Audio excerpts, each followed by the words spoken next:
Have you ever wondered what it's like to have everything and nothing at the same time? This is the story of a man who had the world at his fingertips but couldn't find the one thing that truly mattered. A man who discovered that sometimes you have to lose yourself to find real love. What you're about to hear will challenge everything you think you know about wealth, identity, and the human heart. Because in the end, the most expensive thing in this world is something money can never buy. This is the story of Julian Castellano. And the woman who taught him what it means to be truly rich. Julian Castellano stood on the balcony of his penthouse apartment, 37 floors above Manhattan, watching the city lights flicker like distant stars. The wind carried the faint sounds of traffic, sirens, and life happening far below, a life he was never truly part of. At 28 years old, Julian had everything the world told him he should want. He was the only son of Richard Castellano, the hotel and restaurant magnate whose empire spanned 5 continents. The Castellano name opened every door, commanded every room, and attracted every person. That was the problem. Julian, darling. His phone buzzed with another text from Vanessa, this week's girlfriend, a fashion blogger who'd spent their entire last date photographing herself in his Lamborghini. Before her, it was Sophia, an aspiring actress who'd accidentally leaked their relationship to 3 gossip magazines. And before that, Madison, who'd broken down crying when he suggested she might love his platinum card more than him. "I'm just being practical," she'd said, tears still fresh on her designer makeup-covered cheeks. Love is a luxury, Julian. You of all people should understand that. Maybe she was right. Maybe he was naive to believe in something as intangible as genuine connection when you had a last name worth $3 billion. Julian's father certainly thought so. Richard Castellano had built his empire from nothing, a first-generation immigrant who'd started with a single food cart and turned it into a global hospitality dynasty. He'd taught Julian that everything in life was a transaction, that loyalty could be bought, and love was just another negotiation. "You want someone authentic?" His father had laughed over their last dinner at Le Bernardin, where even the staff treated Julian like royalty. "Then become someone else. Money doesn't just buy things, son. It buys people's truth. Or rather, it hides it." The words had stung because they rang true. Every relationship Julian had ever had felt like a performance. Women would laugh at jokes that weren't funny, agree with opinions they didn't hold, and transform themselves into whatever they thought he wanted. He'd stopped trusting smiles years ago. Every kiss felt like a business deal sealed with lipstick. His best friend Marcus, one of the few people who'd known him since college, before the trust fund fully kicked in, had been more direct. "Bro, you're dying inside that golden cage. When's the last time someone disagreed with you? Challenged you? Saw you as just Julian?" Julian couldn't remember. Had anyone ever seen just him?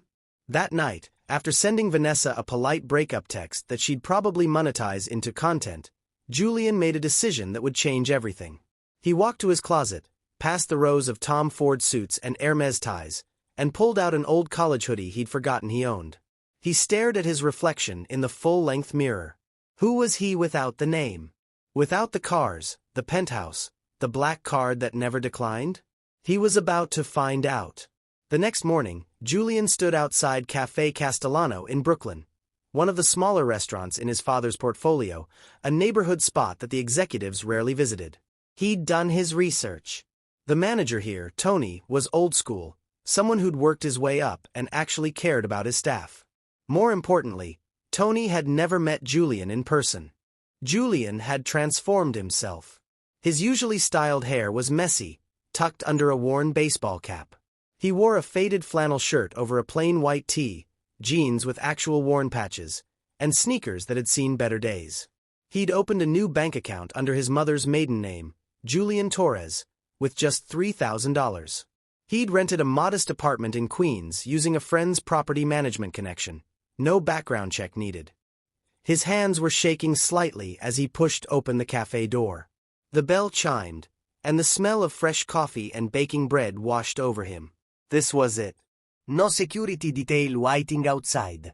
No reservations under a fake name. No one knowing who he really was. "Help you." A stocky man with graying hair and a coffee-stained apron looked up from behind the counter. "Hi, I'm here about the waiter position. Julian's voice came out steadier than he felt. He called yesterday. Julian. Torres. Tony sized him up with the practiced eye of someone who'd hired hundreds of people. You got experience. Some. Waited tables through college. That part was technically true, though it was one summer volunteering at a charity event. Not exactly the same thing. Can you handle a rush? I can handle pressure. Something in Julian's tone must have convinced him, because Tony nodded. All right, Torres. Trial shift starts now. Minimum wage plus tips. You mess up. You're out. We clear. Crystal clear. Tony tossed him an apron, plain black, the name Café Castellano embroidered in gold thread. Julian's family name against his chest. A secret only he knew. He tied it around his waist, and just like that, Julian Castellano disappeared. Julian Torres took his place. The morning was chaos. Julian quickly learned that watching servers work and actually being one were completely different experiences. His feet ached within the first hour. He mixed up orders twice, got yelled at by the cook, and spilled water on table 7. They weren't amused. By lunch rush, his shirt was soaked with sweat, his hands cramped from carrying heavy trays, and he'd gained a new appreciation for every person who'd ever served him a meal. Pick up Torres, the cook shouted. Table 12. Order is dying. Julian grabbed the plates. Somehow they were scorching hot through the thin towel, and navigated through the packed dining room. This was nothing like his world. Here, no one cared who you were. They cared if you brought the right order, if you refilled the coffee fast enough, if you smiled even when your feet were screaming. It was terrifying. It was humbling. It was, in a strange way, freeing. Then, at 2:47 p.m., when the lunch rush was finally dying down and Julian was contemplating whether his feet would ever feel normal again, the door chimed. A young woman walked in, and something in Julian's chest tightened. She wasn't dressed to impress. Her clothes were simple, an oversized cardigan over a floral dress that had seen many washes, canvas sneakers that were clean but worn. She carried a backpack covered in patches and pins, and her hair was pulled into a messy bun, a few curls escaping to frame her face. But it was her eyes that caught him, warm brown, holding both kindness and exhaustion, the eyes of someone who'd seen hardship but refused to let it dim her light. She took a seat at the corner table, the one with the wobbly leg that most people avoided. She didn't complain. She just pulled out a worn notebook and a mechanical pencil, opened to a page covered in handwritten notes, and began to study. That's your table, Torres, Tony said, passing by with a tray of dirty dishes. You gonna stare or you gonna serve? Julian grabbed a menu and approached, his heart doing something it hadn't done in years, beating with genuine nervousness. Hi, welcome to Café Castellano, he said, and when she looked up at him, her smile was tired but real. What can uno get for you? Just coffee, please, she said, and there was something musical in her voice, a warmth that felt like sunlight. Black. And, do you guys have any day-old pastries? The discounted ones. Julian knew the cafe's policy. Day-old goods were sold at half price at closing. But seeing her pencil hesitate over her notebook, seeing the way she calculated something in her mind before asking, he understood. She was counting every dollar. Let me check what we have, he said softly. When he returned, he brought her a fresh croissant and the coffee. It's day-old, he lied. No charge for the pastry. Her eyes widened. Really? Thank you so much. That's really kind. No problem. I'm Julian, by the way. Amara, she said, and when she smiled, genuinely smiled, Julian felt something shift in his world.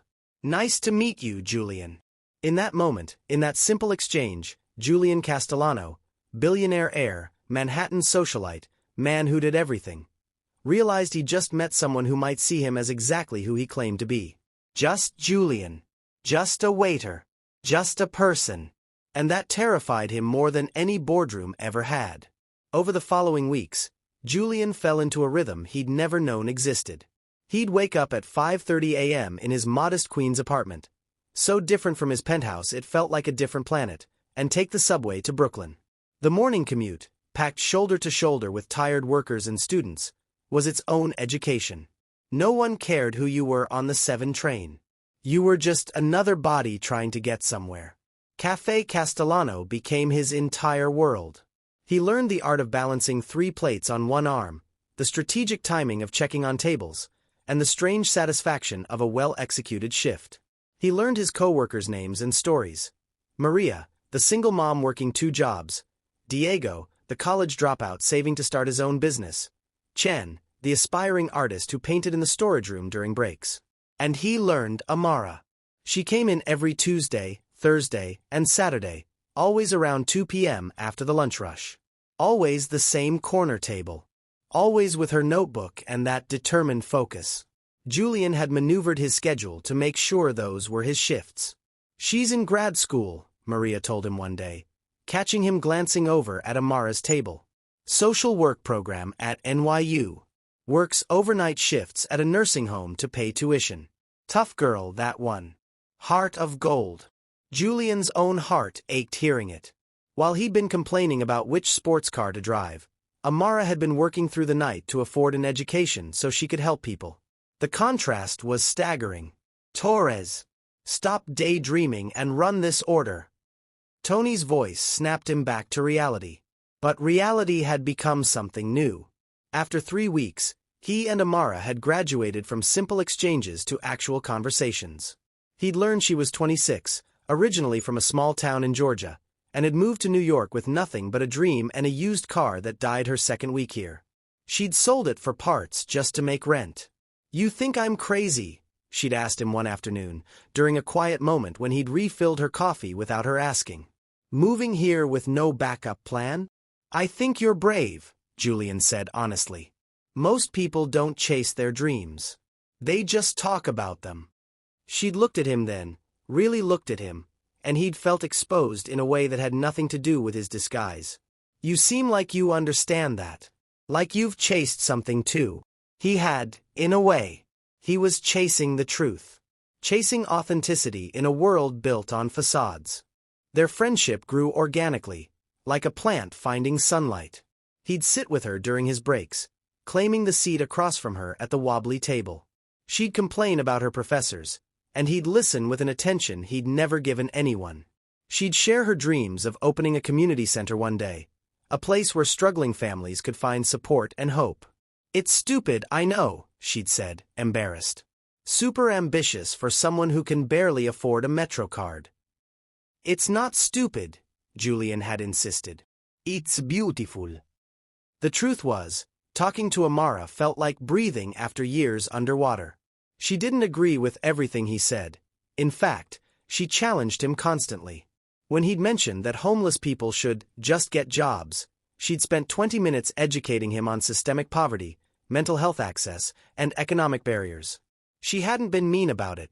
She'd been passionate, informed, and honest. No one had spoken to him like that in years. No one had cared enough to correct him, to push back, to treat him like an equal who might be wrong about something. It was intoxicating. By week 5, Julian realized he was in trouble. He'd catch himself smiling at random moments, remembering something Amara had said. He'd replay their conversations while lying in bed. He'd started actually caring about coffee quality and pastry freshness, wanting everything to be perfect for her visits. "You're falling for her," Marcus said over a secret phone call. Julian had sworn his friend to secrecy about the whole experiment. I can hear it in your voice, man.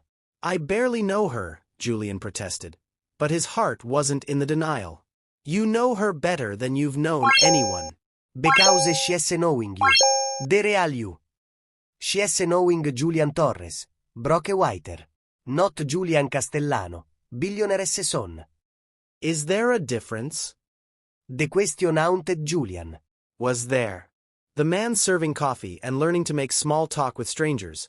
Was he more real than the man who'd attended galas and signed trust fund documents? Which version was the truth? Week 6 brought a turning point. It was a Thursday evening, almost closing time, when Amara rushed in looking devastated. Her eyes were red, her hands shaking. "Amara!" Julian abandoned the table he was wiping and crossed to her immediately. "What happened?" "I'm sorry, I know you're closing soon, Her voice cracked. I just needed somewhere to sit for a moment.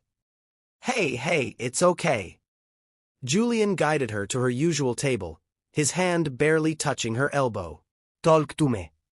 The story came out in broken pieces. Her nursing home job had cut her hours, budget constraints.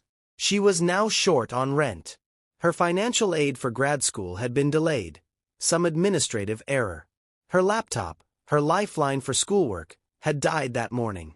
Everything was falling apart at once, the way life does when you're already hanging by a thread. I'm sorry, she kept saying, wiping at her tears. This is so unprofessional, crying to my waiter. I'm your friend, Julian corrected gently. Friends cry to each other. She looked up at him, those warm brown eyes now swimming with tears, and something passed between them. Recognition, connection, something deeper than words. I don't know what I'm going to do, she whispered. Every instinct in Julian screamed to fix it. He could solve every problem she had with a single phone call. A check that wouldn't even dent his account. He could restore her hours, cover her rent, buy her the best laptop money could offer. He could make all her pain disappear with the stroke of a pen. But he couldn't. Because Julian Castellano called those things. Julian Torres called not. And if he broke character now, he'd lose the only real thing he'd ever had. Instead, he did the only thing he could do. He sat with her. He held her hand across the table while she cried. He listened without offering empty platitudes or solutions he couldn't provide. And when she'd calmed down enough, he brought her tea and the last chocolate croissant, refusing payment. Thank you, she said softly, for not trying to fix it, for just being here. Always, he promised, and he meant it with every fiber of his being. As the weeks turned into 2 months, their connection deepened. Julian had never felt anything like it, this slow burning, this gradual building of trust and understanding. Amara told him about her childhood in Georgia, growing up poor but loved. Her mother had cleaned houses. Her father had worked construction. They'd saved for years to give her a chance at college, and then they died in a car accident her sophomore year. She'd finished school carrying their dreams along with her own. Julian found himself sharing too, carefully. He told her about feeling disconnected from his family, about a father who valued success over connection. He described the loneliness of privilege without revealing the privilege itself. Every word was a tightrope walk between truth and deception. They started spending time outside the cafe. Walks through Prospect Park on her days off. Free museum days where they'd wander for hours, debating the meaning of abstract art. Late-night diners where they'd split a plate of fries and talk until the sun came up. Julian had never felt wealthier than when he was stretching $20 across an entire evening with her. It was during one of those walks, 3 months into knowing her, that Amara stopped by a fountain and turned to him. Can I tell you something? She asked, nervous. Anything. I think I'm falling for you. The words came out rushed, vulnerable. And I know that's maybe not smart. I mean, you're a waiter and I'm barely surviving grad school, and neither of us has money for a real date, but I needed you to know. You make me feel seen, Julian. Really seen. Julian's throat tightened. She felt seen by a man who was lying about every external thing in his life. But internally, in the conversations, the laughter, the moments of quiet connection, he'd never been more honest. I'm falling for you too, he said, and that was the truest thing he'd ever spoken. You make me feel like myself. The best version of myself. When they kissed, there by the fountain with the city humming around them, Julian felt something click into place. This was it. This was what he'd been searching for. Not the performance of love, but its reality.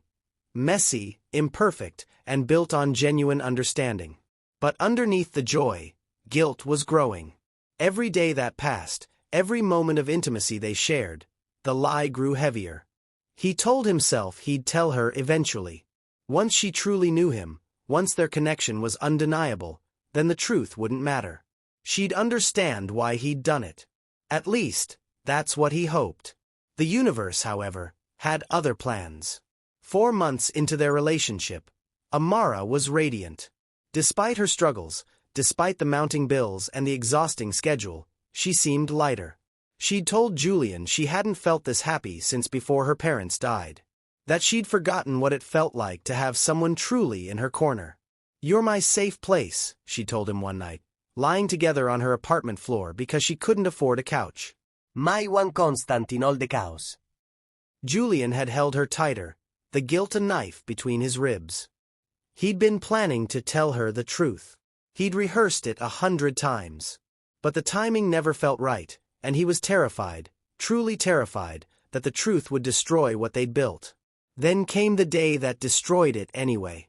It was a Saturday afternoon, and the cafe was unusually crowded. Julian was juggling 4 tables, running on adrenaline and the endorphins that came from knowing Amara would arrive soon. She'd been excited about something, texting him that morning with, "Big news." Can't wait to tell you. At 2:15 p.m., the cafe door opened, and Amara walked in, but she wasn't alone. She was with another woman, professionally dressed, carrying a tablet. They were deep in conversation, Amara gesturing excitedly. Julian started toward them, but before he could reach their table, Tony intercepted him.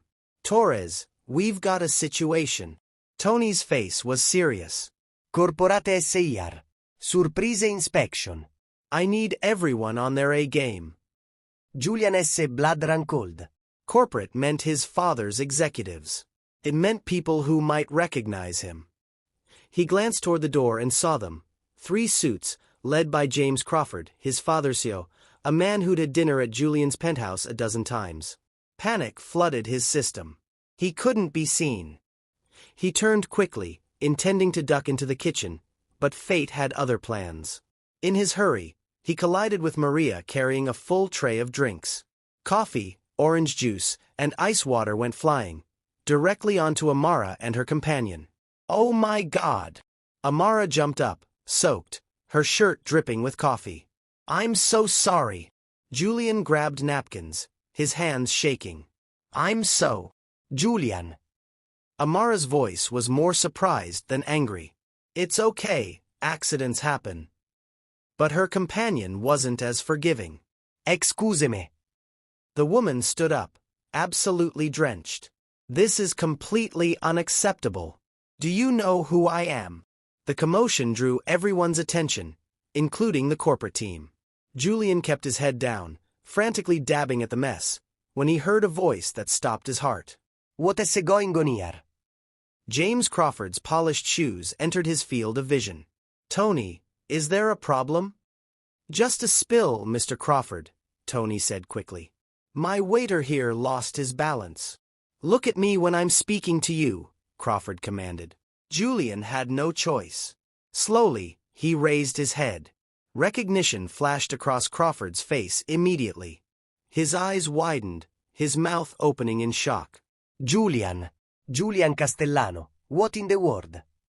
The words hung in there like a bomb mid-explosion. Amara, still trying to dry her shirt, froze. "What did you say?" Crawford looked between Julian and Amara, confusion evident. "I'm sorry, do you not know?" This is Julian Castellano, Richard Castellano S. son.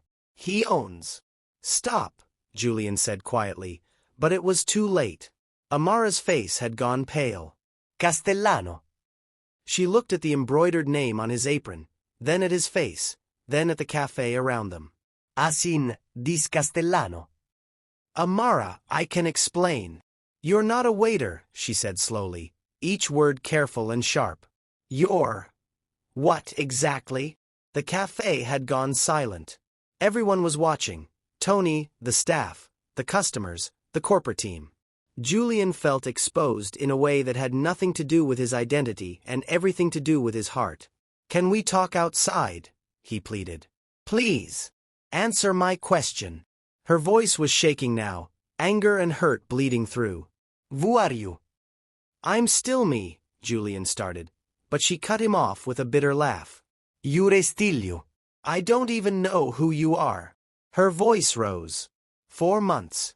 Julian. 4 months of me crying to you about rent, about money, about struggling to eat. And you're, what, some rich boy playing pretend. It wasn't like that. Then what was it like? Tears were streaming down her face now. Was I some kind of experiment? Some poverty tourism for you to feel good about yourself? No. Julian reached for her, but she stepped back.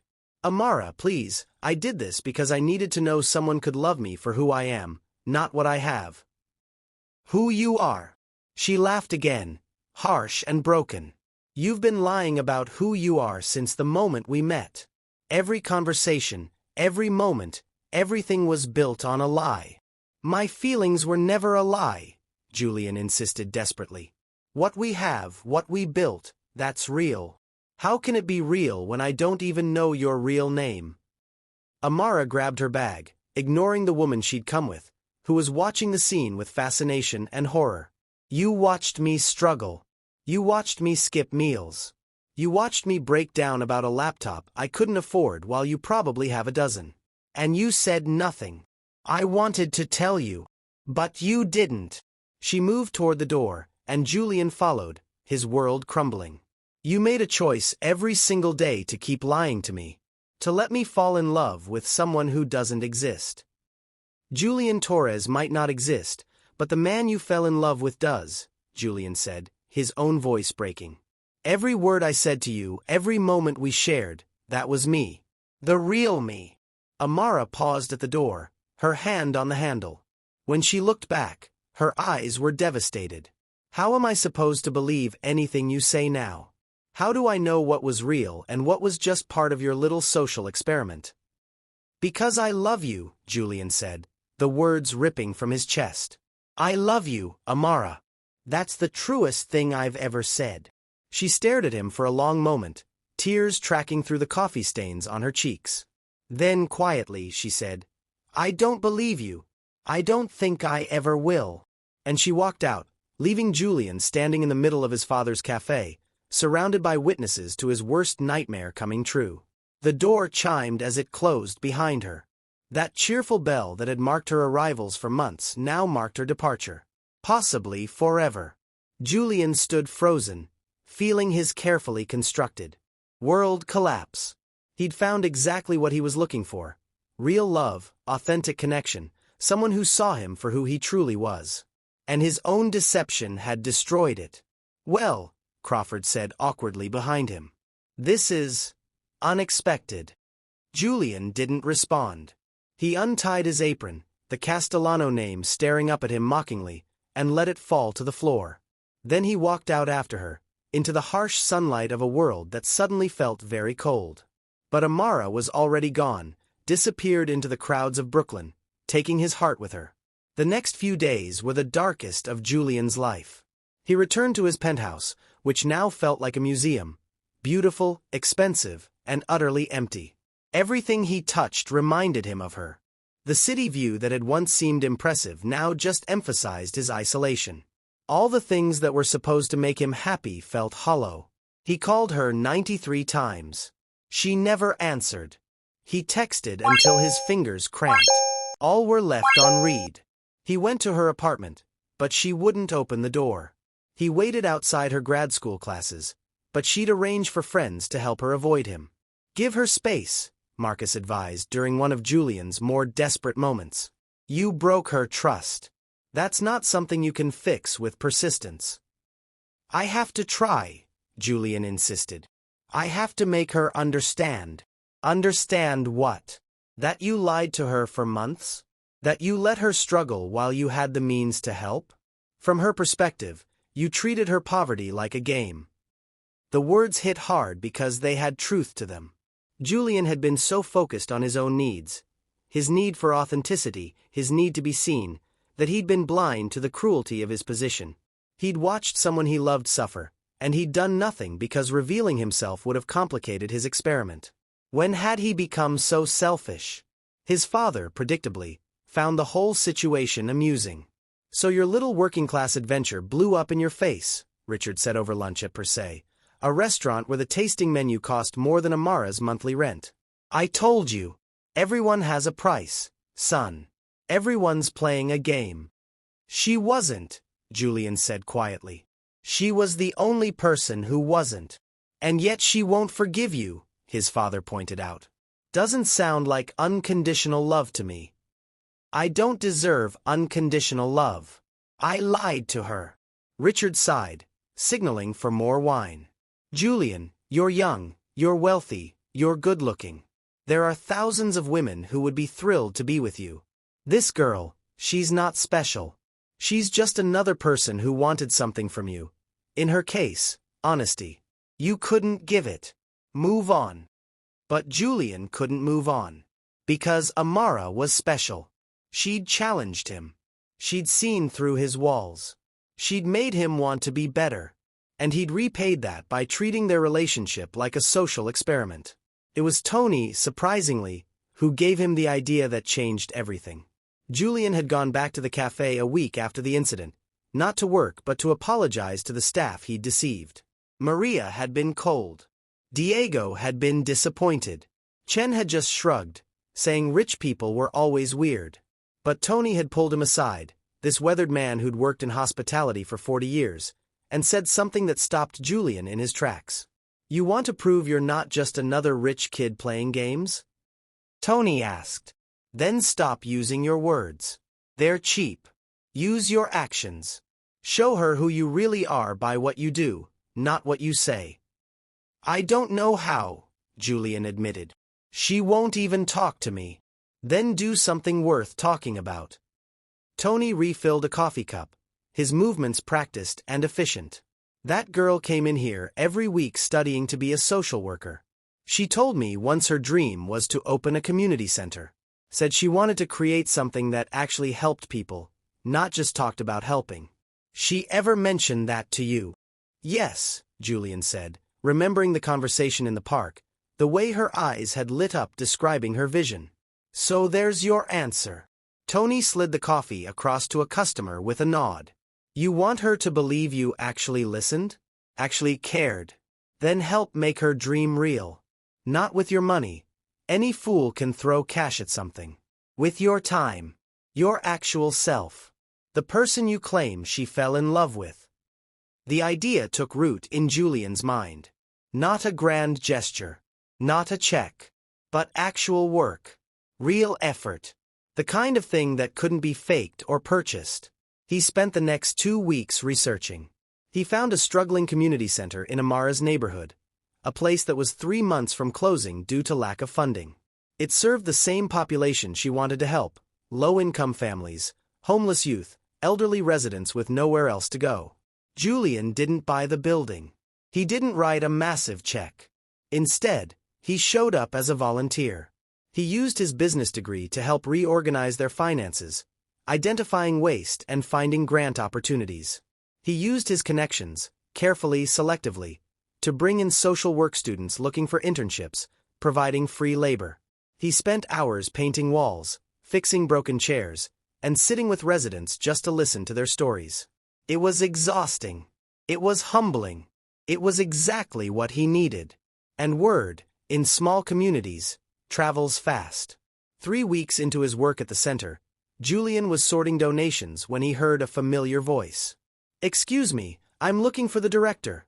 Amara stopped mid-sentence, staring at him across the room full of donated clothes. Julian. He stood slowly, his heart in his throat.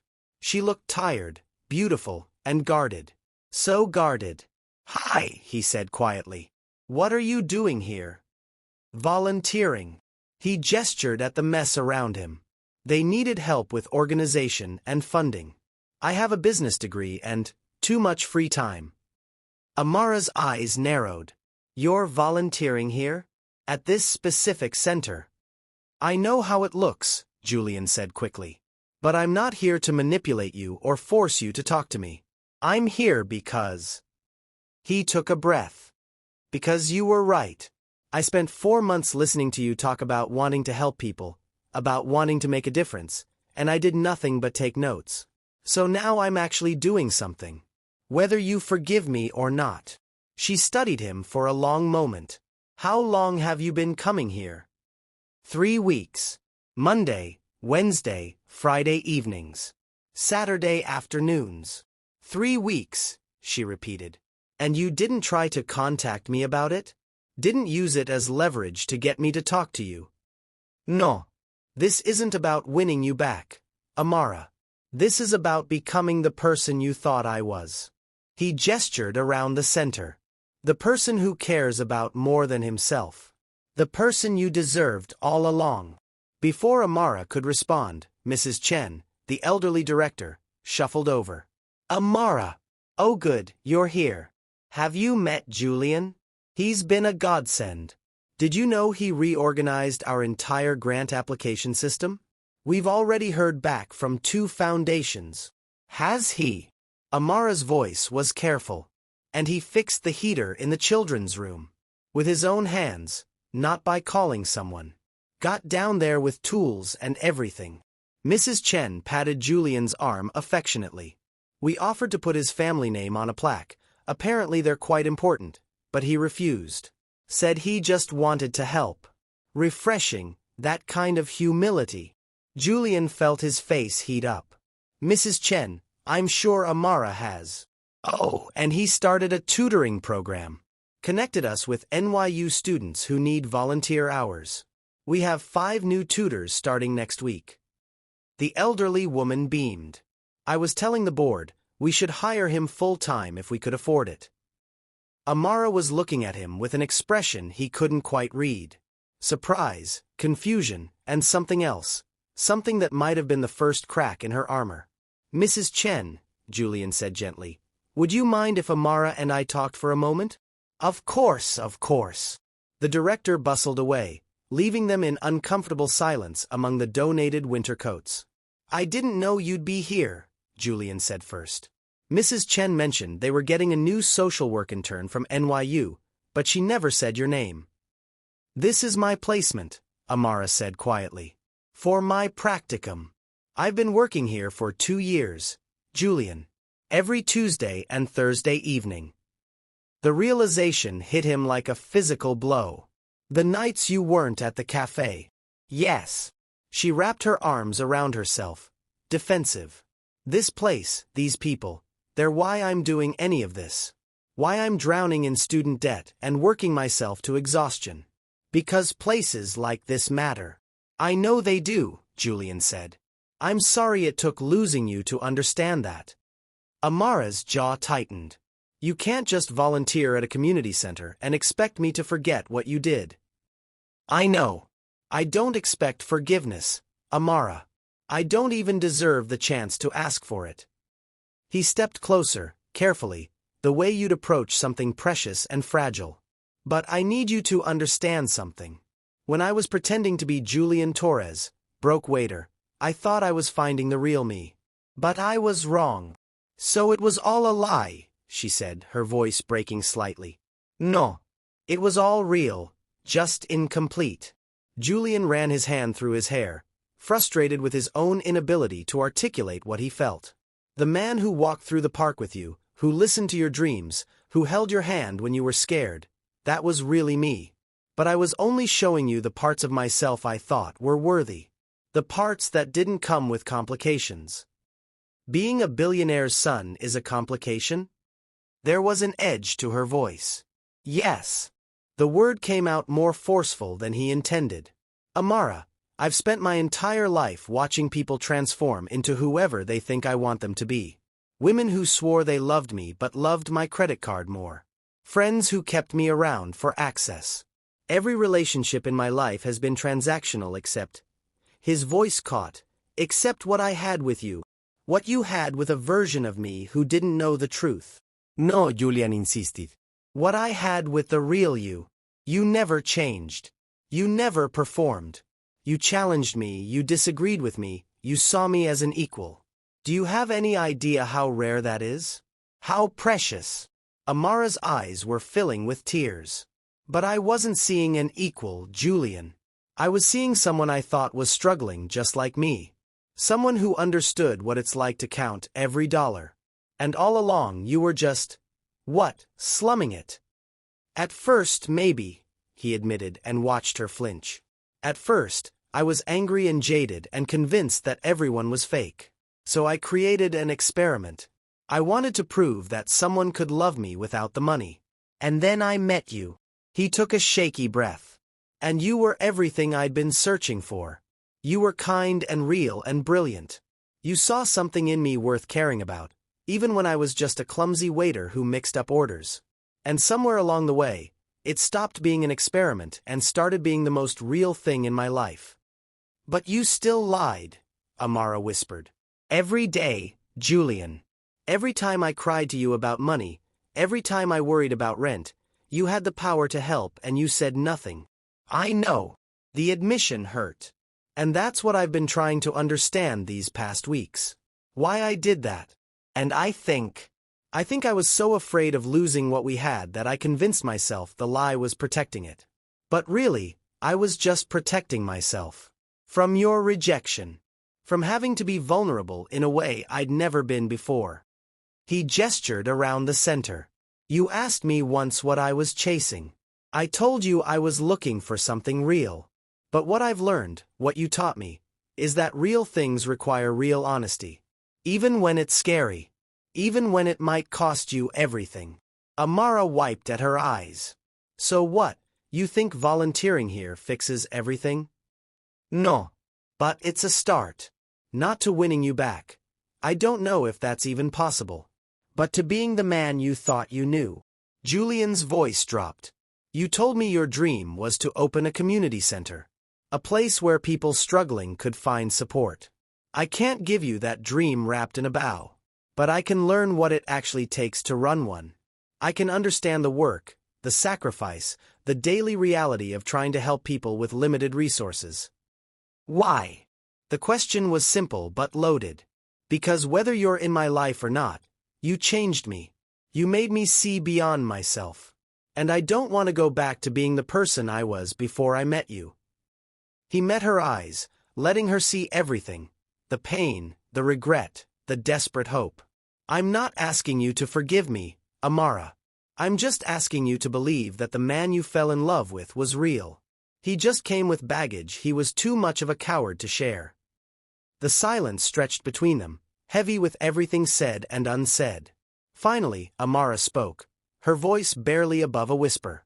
I need time, Julian. I need time to figure out if I can trust you again. If I can reconcile the person I thought you were with the person you actually are. Take all the time you need, he said immediately. I'll be here. Working. Trying to be better. She nodded slowly, then turned to leave. But at the doorway, she paused. Julian. Yeah. The tutoring program. That was good work. She didn't look back. Really good work. It wasn't forgiveness. But it was something.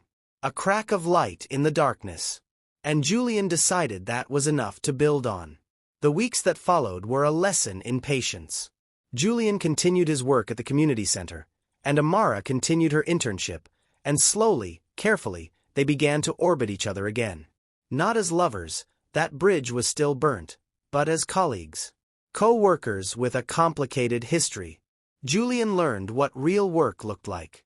Not the corporate strategy sessions he'd grown up around, but the grinding, daily effort of non-profit work. He learned how to apply for grants that required 20 pages of documentation for $5,000 of funding. He learned how to stretch a budget so thin you could see through it, making every dollar count 3 times over. He met families who reminded him of Amara's stories. Single mothers working 3 jobs. Elderly folks choosing between medication and food. Kids with brilliant minds and no resources to develop them.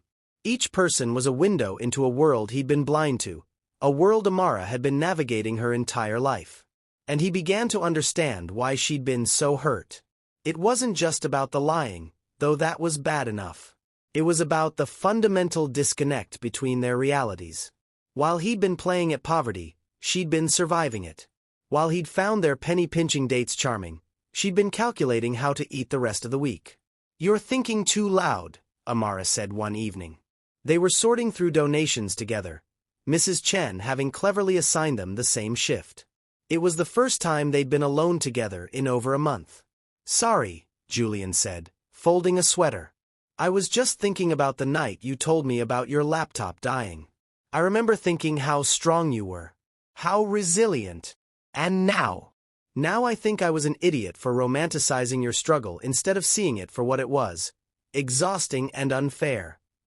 Amara was quiet for a moment, folding clothes with practiced efficiency.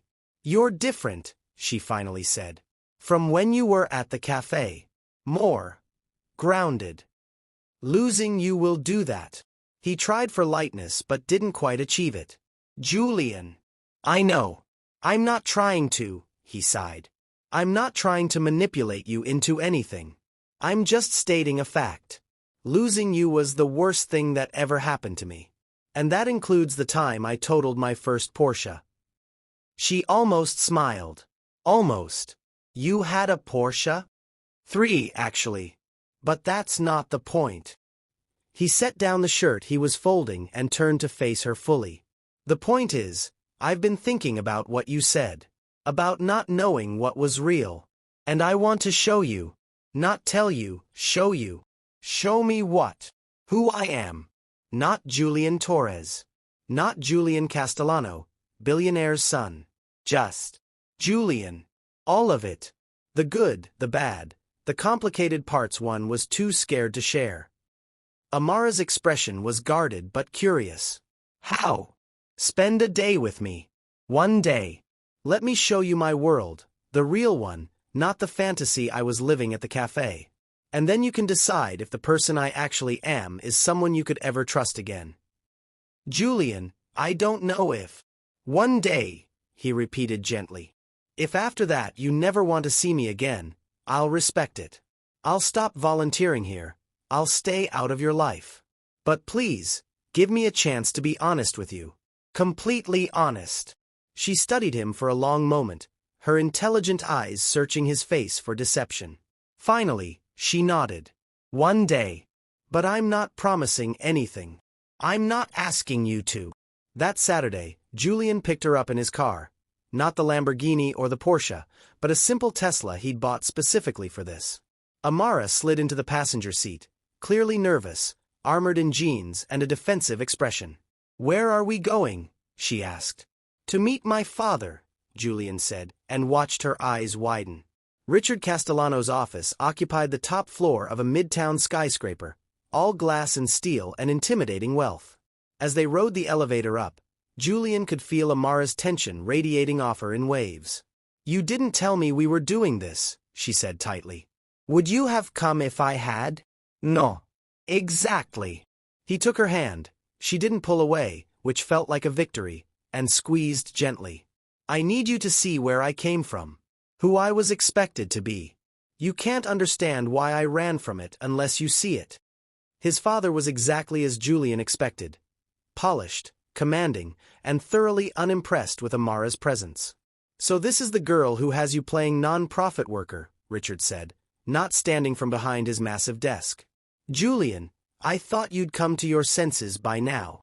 "Dad, this is Amara Chen," Julian said evenly, keeping his hand in hers. "Amara, my father, Richard Castellano." "Mr. Castellano," Amara said, and Julian heard the steel in her voice. She wasn't intimidated. She was angry. "Your son has told me a lot about you." "I imagine he has. And none of it flattering, given his recent rebellion." Richard leaned back in his chair, assessing. "Tell me, Ms. Chen, what exactly is it you want from my son?" "A payout. A job. Name your price. Everyone has one." "Dad," Julian started, but Amara cut him off. "I don't want anything from your son except honesty," she said, her voice calm but firm. "Something you apparently never taught him the value of." Richard's eyebrows rose. "Excuse me. You heard me." Amara stepped forward, leaving Julian's hand behind. "Julian told me you built your empire from nothing. That you understand hard work. But somewhere along the way, you forgot that wealth isn't the same as worth. Your son is trying to learn the difference. Maybe you should too." The office was silent. Julian held his breath, waiting for his father's explosion. But instead, Richard laughed, a genuine surprised sound Julian hadn't heard in years. "Well, she's got spine, I'll give her that." His father's expression shifted, something almost like respect flickering there. "Julian, your usual type would have been batting their eyelashes and admiring the view." "Amara isn't my usual type," Julian said quietly. She's better. The meeting was short after that. Amara clearly uncomfortable in the wealth-saturated environment. But as they left, his father called after them. Julian. For what it's worth, don't screw this up again. In the elevator down, Amara was silent. When they reached the ground floor, she turned to him. That's your normal? That was my prison, Julian corrected. Every day, meetings like that. People who only see dollar signs. Conversations that are really negotiations. That's why I ran, Amara. Not because I wanted to play pretend, but because I was suffocating. So you ran to my world instead, she said, and there was less anger now, more understanding. I ran to find something real. And I found you. The rest of the day was a tour of Julian's actual life. Not the glamorous parts, the parties, the luxury, the excess, but the empty parts. The penthouse where he lived alone. The closet full of expensive clothes he didn't care about. The contacts in his phone filled with people he didn't trust. This is my life, he told her, standing in his living room with its floor-to-ceiling windows and complete lack of personality. Successful by every external measure. And completely hollow. Until I met you. Amara walked to the window, looking out over Manhattan. I spent so much time being angry at you for lying, she said softly. But I never thought about what you were running from. I just saw what you were running to. Both matter, Julian said. I was running from this emptiness. But I ran to you because you're everything this isn't. Warm, genuine, full of life. You taught me what it feels like to matter to someone for reasons that have nothing to do with my last name. She turned to face him, tears on her cheeks. You hurt me, Julian. So badly. I know. And I'll spend the rest of my life trying to make up for it, if you'll let me. I don't want grand gestures, Amara said. I don't want jewelry or fancy dinners or... I know what you want, Julian interrupted gently. You want honesty. You want partnership. You want someone who sees your dreams as important as their own. He crossed to her, stopping just short of touching. I can't promise I won't make mistakes. I've been living in a bubble my whole life, and I'm still learning how to be a real person. But I can promise I'll never lie to you again. About anything. How can I believe that? Because I love you too much to lose you twice.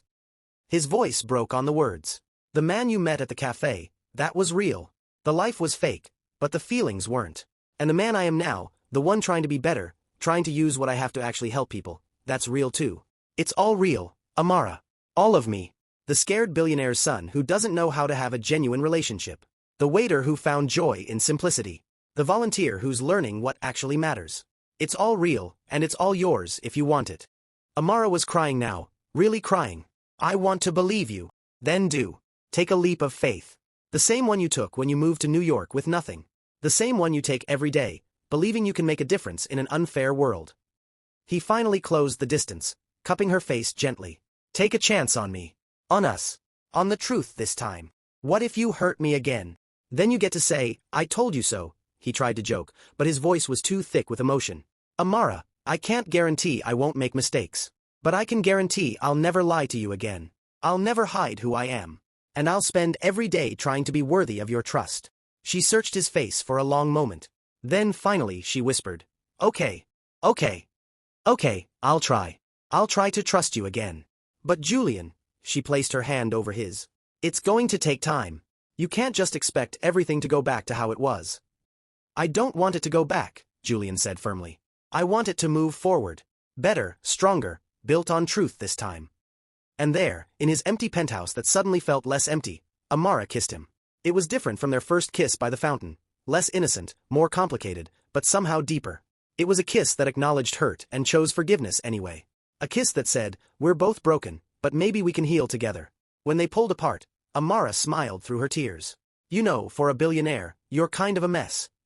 Yeah, Julian agreed, laughing wetly. But I'm your mess. If you'll have me, I'll have you, she said softly. The real you. All of it. And for the first time in his life, Julian felt truly wealthy. The months that followed were not easy. Rebuilding trust never is. But they were real. Julian and Amara navigated their relationship with new honesty. She met his world, the galas and business dinners, but he stopped pretending they were comfortable.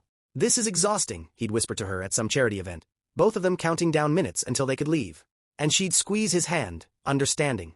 He met her world more fully too. Not as a volunteer trying to prove something, but as a partner trying to learn. He sat with her at the nursing home during her overnight shifts, listening to elderly residents tell their stories. He attended her graduate classes when she had to present, cheering embarrassingly loud when she aced her presentations. They had their first real fight 3 months in, about money, inevitably. Julian had tried to pay off her student loans as a surprise, thinking he was being helpful. She'd been furious. "I need to do this myself," she'd said, hurt and angry. "Don't you understand? My independence matters to me. I was just trying to help." "No, you were trying to fix things with money again. That's not help, Julian. That's control." It was a hard lesson, but an important one. Julian learned to ask before offering, to support without smothering, to understand that sometimes love means stepping back and letting someone struggle, because that struggle is part of their journey. Amara learned things too. She learned that Julian's wealth wasn't evil. It was a tool that could be used well or poorly.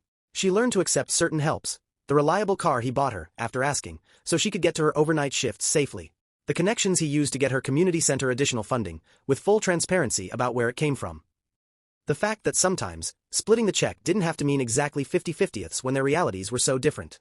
"It's not about keeping score," Julian had told her one night over takeout in her apartment. "It's about both of us giving what we can.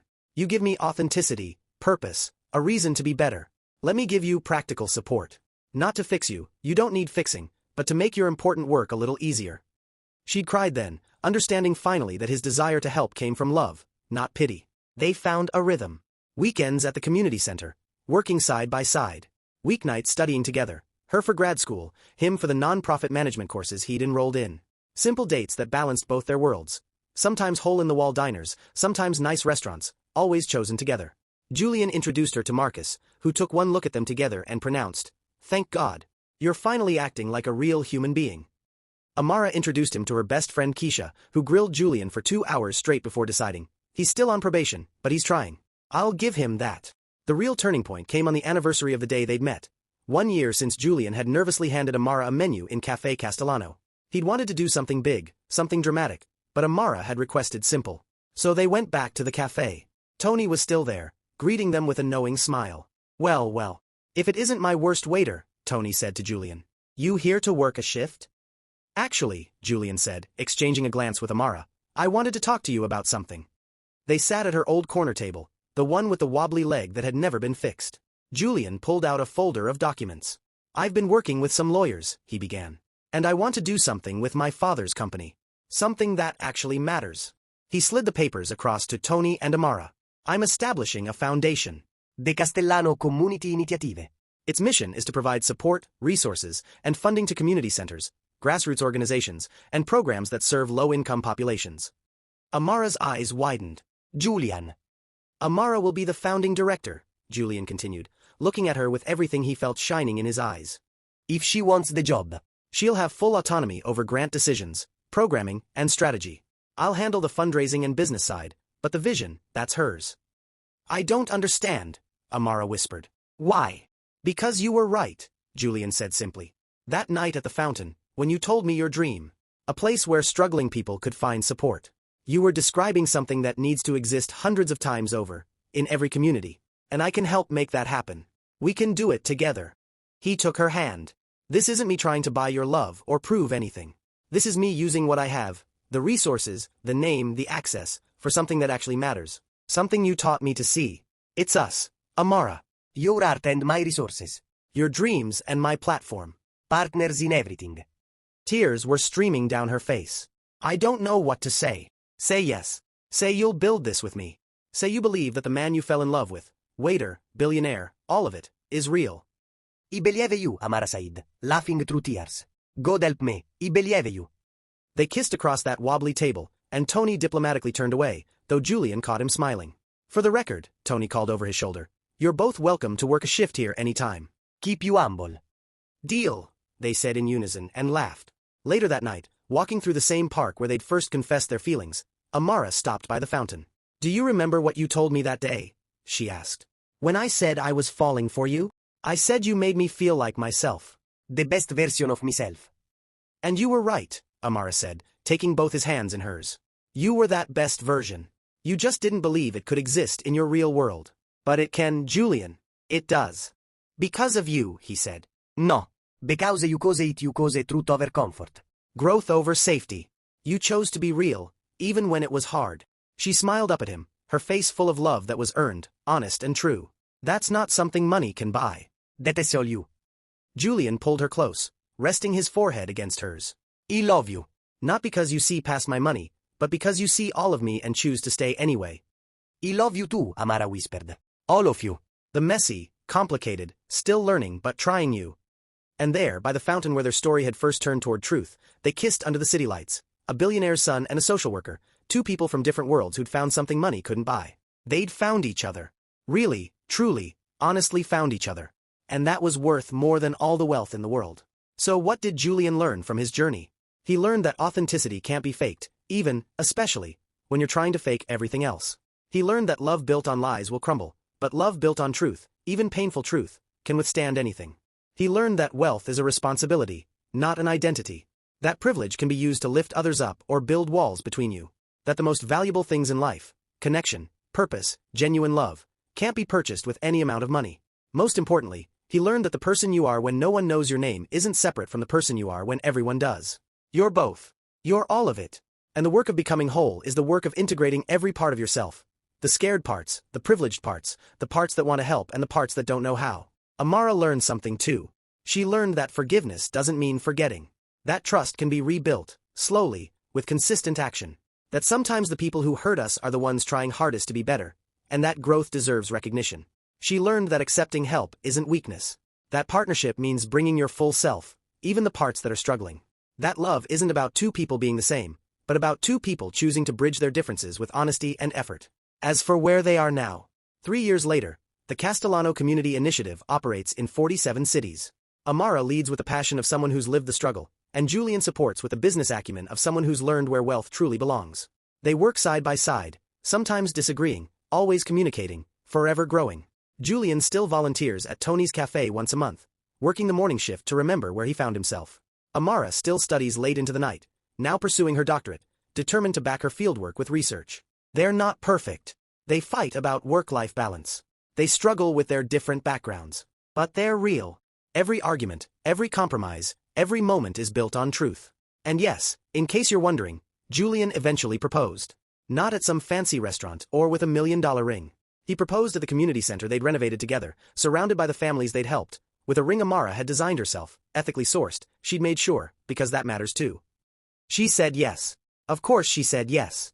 Because in the end, Julian had discovered what he'd been searching for all along. Not someone who loved him despite his wealth or because of it, but someone who loved him, all of him, period. Sometimes, you have to lose everything to find what truly matters. Sometimes, you have to pretend to be someone else to discover who you really are. And sometimes, the greatest luxury in the world is being loved for exactly who you are. No masks, no pretenses, no lies. Just truth. Just love. Just two people choosing each other, every single day.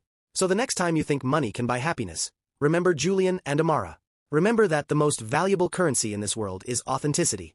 That real love requires real vulnerability.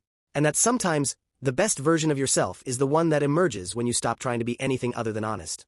Thank you for listening to this story. If it touched your heart, please like this video, subscribe to our channel, and share it with someone who needs a reminder that true love is built on truth. What's your story? Have you ever felt like you had to hide who you are to be loved? Let us know in the comments below. Your story matters. Until next time, remember, you are enough, exactly as you are. The right person will love all of you, not just the parts that shine, but the parts that are still learning to. This is your reminder to be real, be honest, be you. See you in the next story.